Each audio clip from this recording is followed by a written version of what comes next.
Simulan po natin ang pagdiriwang sa ngalan ng Ama at ng Anak at ng Espiritu Santo. Amen. Ang pagpapala ng ating Panginoong Jesucristo, ang pag-ibig ng Diyos Ama at ang pakikipagkaisa ng Espiritu Santo naway sumainyong lahat. At sumayo rin. Mga kapatid, tayong lahat ay nagkakatipon bilang isang mag-anak ng Diyos sa pagdiriwang ng banal na Eukaristiya. At upang tayo po ay maging karapat-dapat gumanap sa banal na pagdiriwang na ito, alalahanin po natin ang ating mga pagkukulang at nagawang pagkakasala at buong kababaang loob po tayong humiling ng awa at pagpapatawad mula sa Diyos.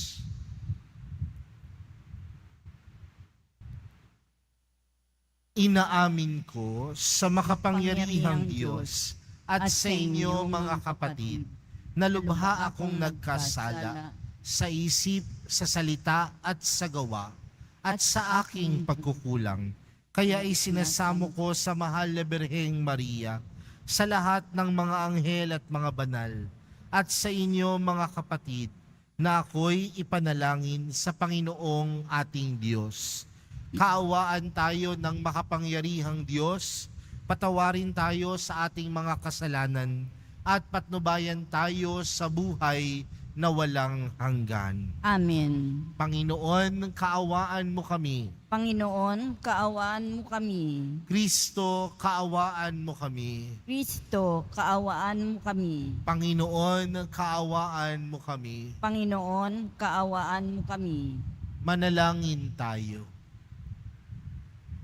Ama naming makapangyarihan, puspusin mo kami ng iyong kagandahang loob upang sa pagmamalabis kami laging tumalikod at sa mga utos mo kami naway makasunod sa iyong patnubay at pagtataguyod sa pamamagitan ni Jesucristo kasama ng Espiritu Santo magpa sa walang hanggan. Amen. Magsiupo muna ang lahat.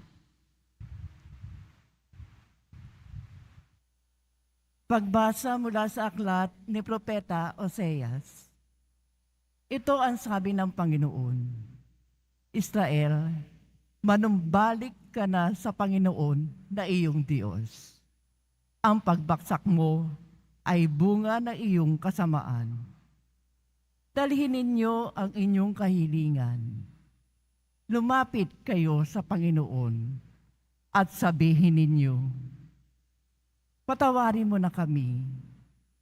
Kami iyong kahabagan at tanggapin. Maghahandog kami sa iyo ng pagpupuri. Hindi kami mailigtas ng Assyria. Hindi kami sasakay sa mga kabayo. Hindi na namin tatawaging Diyos ang mga larawang ginawa lamang ng aming mga kamay. Sa iyo lamang makatatagpo ng awa ang mga ulila. Sabi ng Panginoon, patatawarin ko na ang aking bayan.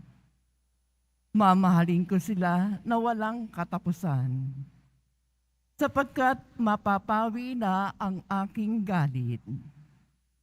Ako'y matutulad sa hamog na magpapasariwa sa Israel, at mamumulaklak siyang gaya ng liryo. Mag-uugat na tulad na matibay na punong kahoy. Dadami ang kanyang mga sanga. Gaganda siyang tulad ng puno ng olibo, at hahalimuyak siya gaya ng Libano. Magbabalik sila at tatahan sa ilalim ng aking kalinga. Sila yayabong na gaya ng isang halamanan, mamumulaklak na parang punong ubas, at ang bangoy katulad ng alak mula sa Libano. Ephraim, lumayo ka na sa mga Diyos-Diyosan. Ako lamang ang tumutugon at nagbabantay sa iyo. Ako'y katulad ng sipres na laging luntian, at mula sa akin ang iyong bunga. Ang mga bagay na ito'y dapat unawain ng matalino at dapat mabatid ng marunong.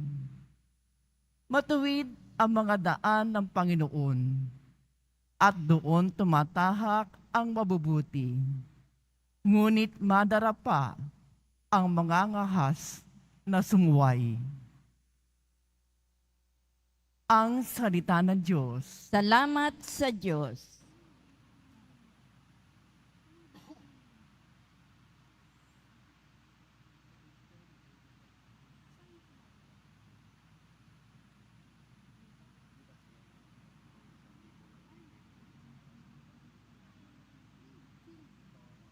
Tinig ko'y iyong pakinggan, ang sabi ng poong mahal.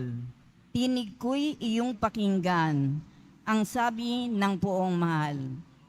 Sa paglabas namin sa bansang mabagsik, ganito ang wika na aking narinig. Mabigat mong dalay aking iniibis. Ipinabababa ko ang pasaning basket. Iniligtas kita sa gitna ng hirap.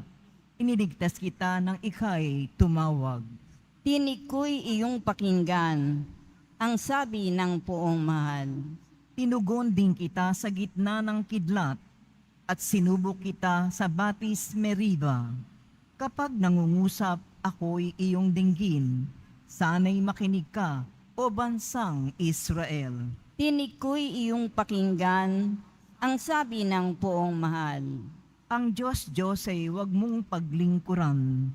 Diyos ng ibang bansay di dapat luhuran.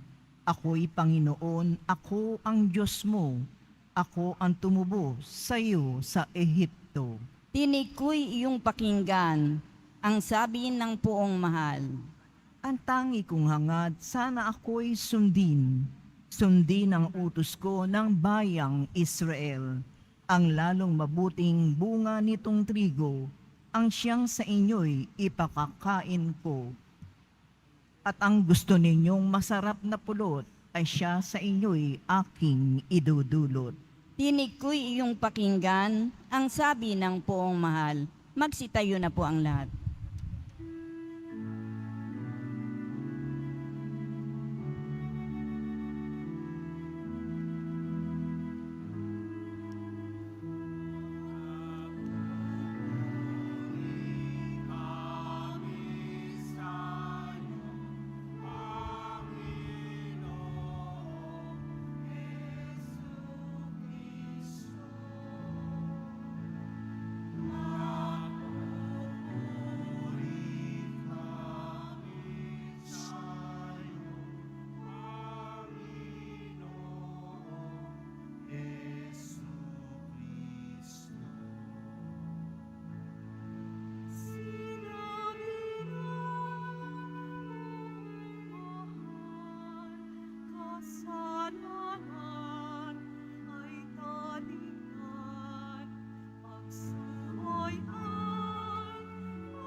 Sumainyo ang Panginoon. At sumaiyo rin. Ang mabuting balita ng Panginoon ayon kay San Marcos. Papuri sa iyo, Panginoon. Noong panahong iyon, lumapit ang isa sa mga eskriba kay Jesus at tinanong siya, alin pong utos ang pinakamahalaga? Sumagot si Jesus, ito ang pinakamahalagang utos. Pakinggan mo, Israel, ang Panginoon na ating Diyos, siya lamang ang Panginoon. Ibigin mo ang Panginoon mong Diyos ng buong puso, ng buong kaluluwa, ng buong pag-iisip at ng buong lakas. Ito naman ang pangalawa, ibigin mo ang iyong kapwa gaya ng iyong sarili. Wala nang ibang utos na higit pa sa mga ito. Tama po, guro, wika ng eskriba. Totoo ang sinabi ninyo, iisa ang Diyos at wala nang iba liban sa Kanya. At ang umiibig sa Kanya ng buong puso, buong pag-iisip at buong lakas, at ang umiibig sa kapwa gaya ng kanyang sarili, ay higit na mahalaga kaysa magdala ng lahat ng handog na susunugin at iba pang mga hain. Nakita ni Jesus na matalino ang kanyang sagot, kaya't sinabi niya, malapit ka nang mapabilang sa mga pinaghaharian ng Diyos. At wala nang nangahas magtanong kay Jesus mula noon. Mga kapatid, ang mabuting balita ng Panginoon. Pinupuri ka namin, Panginoong Heso Kristo. Magsiupo muna ang lahat. Meron po ba sa atin dito ang hindi nagkakasala? Meron po ba? Meron po ba sa atin dito ang hindi nagkakamali? Huwag niyong ituro yung misis ninyo. Meron po ba ditong hindi nadarapa?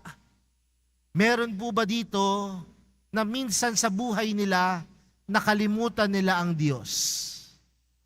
Marahil ang karanasan ng pagiging makasalanan ay nasa sa atin bilang mga tao. Alam natin na tayo ay may pagkukulang. Alam natin na sa buhay natin, tayo ay nadapa. Alam natin sa buhay natin, nakakagawa tayo minsan ng mali. Pero sa kabila ng ating mga pagkakamali, sa kabila ng ating pagkakasala, kailanman ang Diyos hindi napagod upang tayo ay patawarin. Kailanman ang Diyos hindi napagod na gumawa ng paraan upang tayo ay manumbalik at magsisi sa ating mga pagkakasala. Yan ho ang binibigyang pansin ng ating unang pagbasa sa araw na ito. Ilang beses nang tumalikod sa Diyos ang mga Israelita. Ilang beses nang hindi kinilala ng mga Israelita ang Diyos na nagligtas sa kanila. Hindi nila kinilala ang Diyos bilang Diyos. Pero ano ang naging disposisyon ng Diyos? Hindi sumuko. Hindi nawalan ng pag-asa. Bakit? Dahil sa pagmamahal ng Diyos. Minsan mga kapatid sa buhay natin, may mga taong sumusuko sa atin.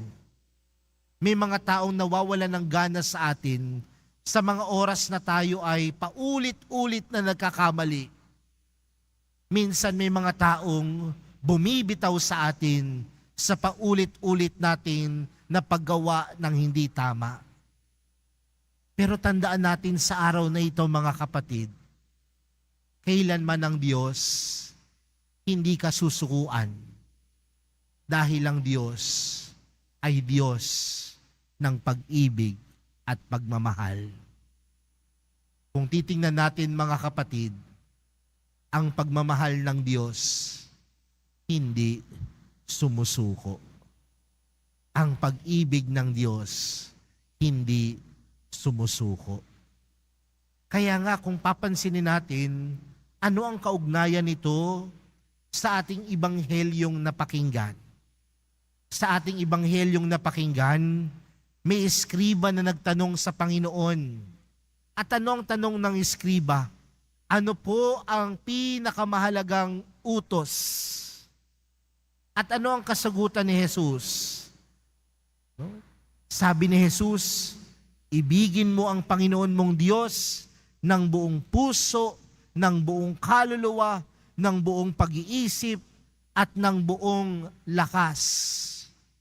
Sa madaling salita, mga kapatid, para sa Diyos, inaanyayahan niya tayo na tularan yung kanyang pagmamahal para sa atin at ibalik natin ang pagmamahal na yon sa Kanya. Kung ang pagmamahal ng Diyos walang hanggan, kung ang pagmamahal ng Diyos hindi nagbibilang, kung ang pagmamahal ng Diyos hindi sumusuko, tanungin natin yung ating sarili. Ganon din ba yung pagmamahal natin sa Diyos? Dahil ang tunay na umiibig para sa Diyos, hindi sumusuko. Ang tunay na nagmamahal, hindi susuko. Sa kahit anong paghihirap, sa kahit anong pagsubok, kung mahal mo ang Diyos, hindi mo din aayawan ng Diyos. Hindi mo rin susukuan ang Diyos. Kagaya ng hindi pagsuko ng Diyos sa iyo. Kaya mga kapatid, ngayong panahon ng Kwaresma, inaanyayahan tayong umibig. At anong klaseng pag-ibig? Pag-ibig na walang hanggan. Pag-ibig na kagaya ng pag-ibig ng Diyos. At ano ang pag-ibig ng Diyos? Hindi sumusuko. Kaya mga kapatid, kung sa tingin mo sa buhay mo, marami nang sumusuko sa iyo, tandaan mo sa araw na ito, kapag tinitingnan mo ang imahe ng mahal na pong Jesus Nazareno, pinapaalala sa iyo na hindi ka niya susukuan. At nawa, huwag mo ding sukuan ang Diyos. Huwag mo ding sukuan ang mahal na pong Jesus Nazareno. Minsan po may nakausap akong OFW. At ang sabi sa akin ng OFW na ito, Father, ang hirap pong mawalay sa pamilya. 25 taon na po ako nangingibang bansa, naghahanap buhay. Minsan po gusto ko nang sumuko. Minsan po gusto ko nang umayaw.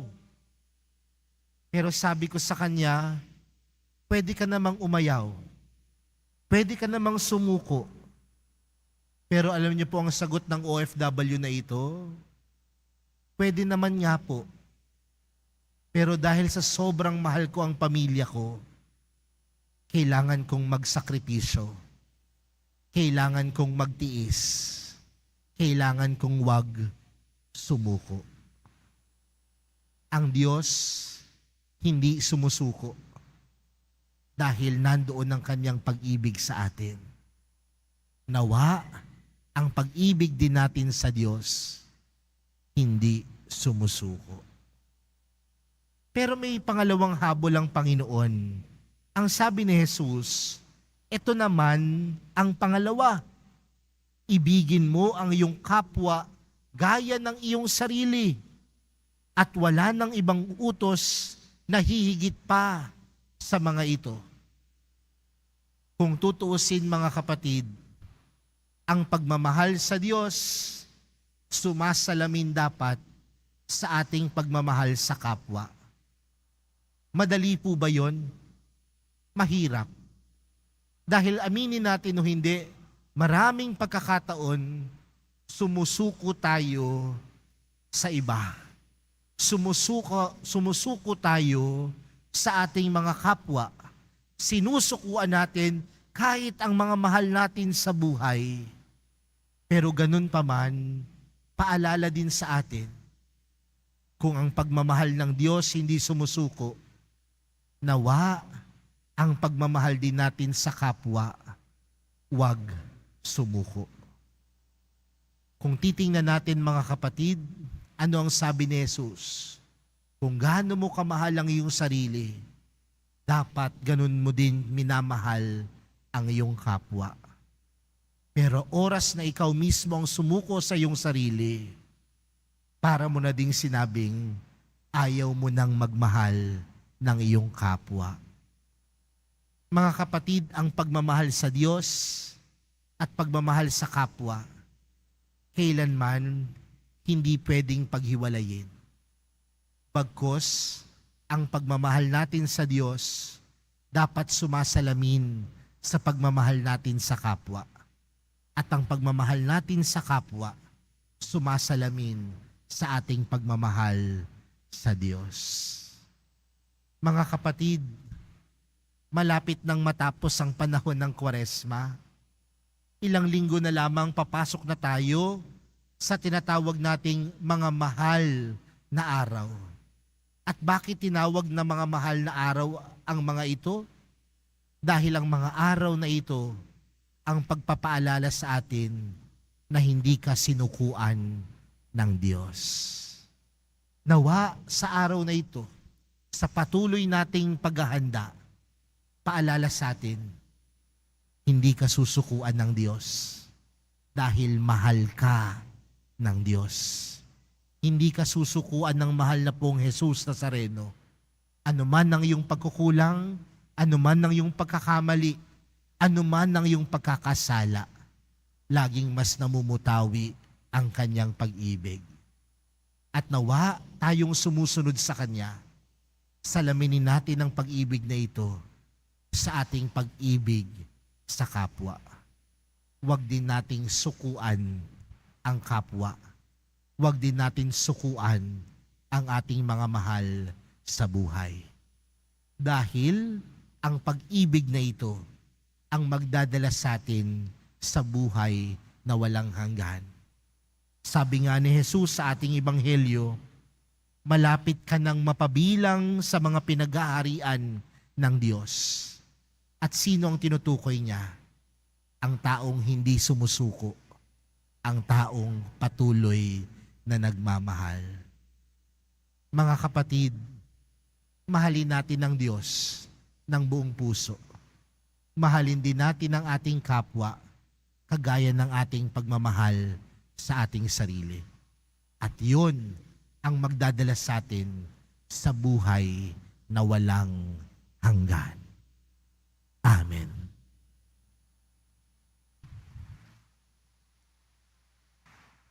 Magsitayo po ang lahat.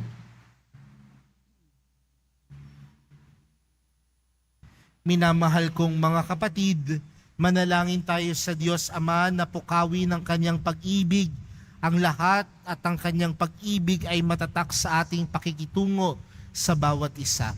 Ang ating panalangin, Panginoong Diyos, palaguin mo kami sa iyong pag-ibig. Panginoong Diyos, palaguin mo kami sa iyong pag-ibig. Ang simbahan naway hindi kailanman tumigil sa pagpapahayag ng pag-ibig sa Diyos at sa kapwa bilang puso ng Ebanghelyo. Manalangin tayo. Panginoong Diyos, palaguin mo kami sa iyong pag-ibig. At inawang huwag kaligtaan kailanman ang magpadama ng habag sa mga kapuspalad, sa mga walang nagmamahal at mga nangangailangan. Manalangin tayo. Panginoong Diyos, palaguin mo kami sa iyong pag-ibig. At inawang pakitunguhan ang bawat tao na may kabutihang loob at paggalang. Manalangin tayo. Panginoong Diyos, palaguin mo kami sa iyong pag-ibig. Ang mga may sakit at matatanda na may magkaroon tayo ng higit na habag sa pamamagitan ng banayad na pagpukaw na Espiritu Santo. Manalangin tayo. Panginoong Diyos, palaguin mo kami sa iyong pag-ibig. Ama naming Diyos, tulungan mo kaming ibigin ka at ang aming kapwa na walang hangganan, katulad ng ginawa mo. Idinadalangin namin ito sa pamamagitan ni Kristo na aming Panginoon. Amen. Magsiupo muna ang lahat.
Magsitayo na po ang lahat.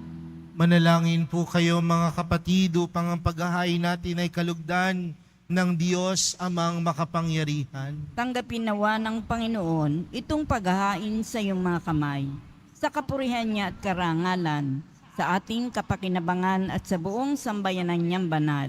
Ama naming lumikha, tunghayan mo ang mga alay na itinalaga namin sa iyo upang kalugdan mo ang mga inihain naming ito at kami laging dulutan ito ng pagliligtas mo sa pamamagitan ni Jesucristo kasama ng Espiritu Santo magpa sa walang hanggan. Amen. Sumainyo ang Panginoon. At sumaiyo rin. Itaas sa Diyos ang inyong puso at diwa. Tinaas na namin sa Panginoon. Pasalamatan natin ang Panginoong ating Diyos. Marapat na siya ay pasalamatan. Ama naming makapangyarihan, tunay ngang marapat na ikaw ay aming pasalamatan sa pamamagitan ni Jesucristo na aming Panginoon. Sa aming kusang pagtitiis ng hirap, tinutulungan mong aming maitumpak ang kinames ng pagsalungat sa pananagutang iyong iniatas sa aming pagtulad sa anak mong mahal na nagpakasakit para sa tanan. Ang pagsisikap namin iyong kinalulugdan at ang pagpapakabuti namin iyong ikinararangal. Kaya kaisa ng mga anghel na nagsisiawit ng papuri sa iyo nang walang humpay sa kalangitan, kami nagbubunyi sa iyong kadakilaan.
Magsilod po ang lahat. Ama naming banal, ikaw ang bukal ng tanang kabanalan, kaya't sa pamagitan ng iyong Espiritu, gawin mong banal ang kaloob na ito upang para sa aming maging katawan at dugo ng aming Panginoong Hesukristo. Bago niya pinagtiis ang kusang loob na maging handog, hinawakan niya ang tinapay, pinasalamatan kanya, pinaghati-hati niya iyon, iniabot sa kaniyang mga alagad at sinabi, tanggapin ninyong lahat ito at kanin. Ito ang aking katawan na ihahandog para sa inyo.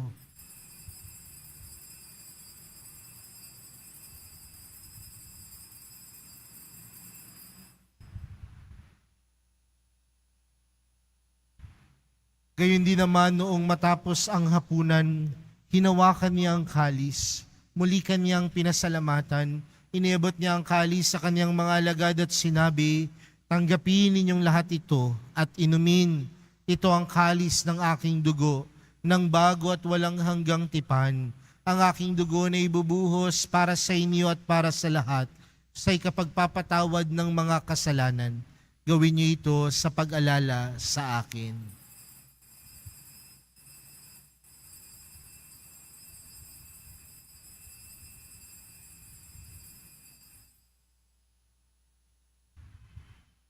Magsitayo na po ang lahat. Ipagbunyi natin ang misteryo ng pananampalataya.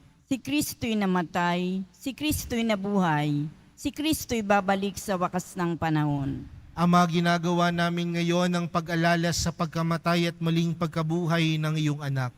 Iya't inaalay namin sa iyo ang tinapay na nagbibigay buhay at ang kalis na nagkakaloob ng kaligtasan. Kami nagpapasalamat dahil kami iyong minarapat na tumayo sa harap mo para maglingkod sa iyo. Isinasamo namin kaming magsasalo-salo sa katawan at dugo ni Kristo ay mabuklod sa pagkakaisa sa pamagitan ng Espiritu Santo. Ama, lingapin mo ang iyong simbahang laganap sa buong daigdig. Puspusin mo kami sa pag-ibig. Kay San Francisco na aming Papa at ni Jose na aming Obispo at ng Tanang Kaparian. Alalahanin mo rin ang mga kapatid naming nahimlay nang may pag-asang sila'y muling mabubuhay. Gayon din ang lahat ng mga pumanaw. Kaawaan mo sila at patuloyin sa iyong kaliwanagan. Kaawaan mo at pagindapating kaming lahat na makasalo sa iyong buhay na walang wakas. Kaysa ng mahal na Birheng Maria na ina ng Diyos, ng kabiyak ng puso niyang si San Jose, kaysa ng mga apostol at ng lahat ng mga banal na namuhay dito sa daigdig ng kalugod-lugod sa iyo, may pagdiwang nawa namin ng pagpupuri sa ikararangal mo sa pamagitan ng iyong anak na aming Panginoong Hesukristo. Sa pamagitan ni Kristo, kasama niya at sa Kanya, ang lahat ng parangal at papuri ay sa iyo, Diyos amang makapangyarihan, kasama ng Espiritu Santo, magpa sa walang hanggan.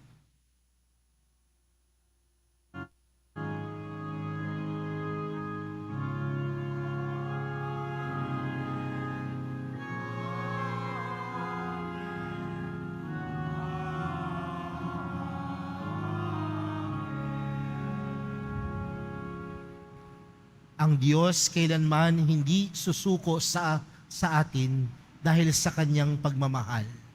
Lumapit tayo sa Ama natin sa langit sa panalangin itinuro sa atin ni Jesus.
Hinihiling po namin kami adya sa lahat ng masama, pagkalooban ng kapayapaan araw-araw, iligtas sa kasalanan at ilayo sa lahat ng kapahamakan. Samantalang aming pinananabikan ang dakilang araw ng pagkapahayag ng tagapagligtas naming si Jesucristo. Sapagkat iyo ang kaharian at ang kapangyarihan at ang kapurihan magpakailanman. Amen. Panginoong Hesukristo, sinabi mo sa iyong mga apostol, kapayapaan ang iniiwan ko sa inyo. Ang aking kapayapaan ang ibinibigay ko sa inyo. Tunghayan mo ang aming pananampalataya at huwag ang aming pagkakasala. Pagkalooban mo kami ng kapayapaan at pagkakaisa ayon sa iyong kalooban, kasama ng Espiritu Santo, magpa sa walang hanggan. Amen. Ang kapayapaan ng Panginoon ay laging sumainyo. At sumaiyo rin. Magbigayan po kayo ng kapayapaan sa isa't isa. Kordero ng Diyos na nag-aalis ng mga kasalanan ng sanlibutan, maawa ka sa amin. Kordero ng Diyos na nag-aalis ng mga kasalanan ng sanlibutan, maawa ka sa amin. Kordero ng Diyos na nag-aalis ng mga kasalanan ng sanlibutan, ipagkaloob mo sa amin ang kapayapaan. Magsiluhod po ang lahat.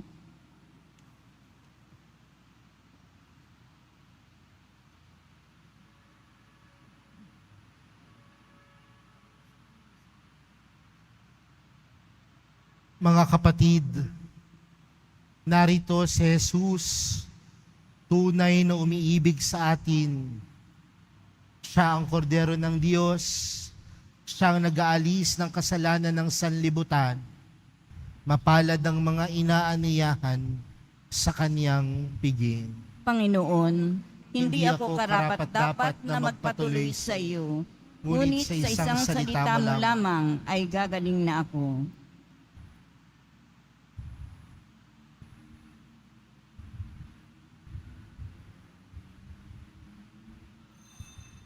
Para sa lahat ng tatanggap ng banal na komunyon, sasagot po tayo ng amin pagkasabi ng pari o ng lay minister ng katawan ni Kristo at isubo agad sa bibig bago umalis sa harapan ng pari o lay minister.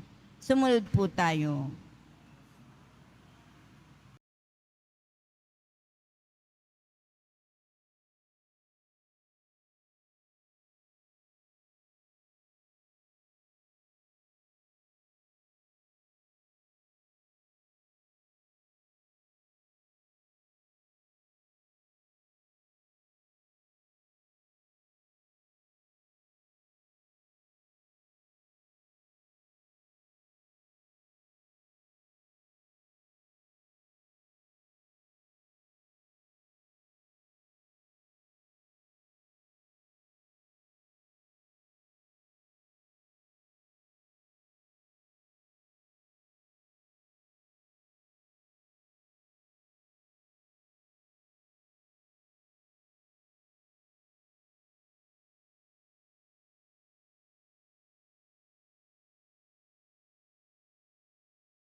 Manalangin tayo. Ama naming mapagmahal, padaluin mo sa buo naming katauhan ang iyong ginaganap para sa aming kapakanan, upang sa pagsasalo namin sa pakikinabang, ang ganap mong pagliligtas ay aming makamtan sa pamamagitan ni Jesucristo kasama ng Espiritu Santo magpa sa walang hanggan. Amen. Sumainyo ang Panginoon. At sumaiyo rin. Mahal na pong Jesus Nazareno, inihayag mo sa pamamagitan ng krus ang walang maliw na pag-ibig ng Diyos sa katauhan. Pakinggan mo ang kahilingan ng iyong angkan na nagsusumamos sa iyo. Makamtanawa nila ang iyong katugunan at tanggapin ang kasagutan na may utang na loob na tinatanaw. Basbasan din po ninyo ang mga daladala nilang mga imahin at dasalan. Sa pamamagitan ng bendisyon na ito, naway maalala nila ang mga pangako nila noon sa binyag na ikaw ang kanilang iibigin at paglilingkuran bilang Panginoon magpa sa walang hanggan. Amen. At pagpalain po kayong lahat ng makapangyarihang Diyos, Ama, Anak, at ng Espiritu Santo. Amen. Humayo kayong taglayang kapayapaan ng Poong Jesus Nazareno. Salamat sa Diyos.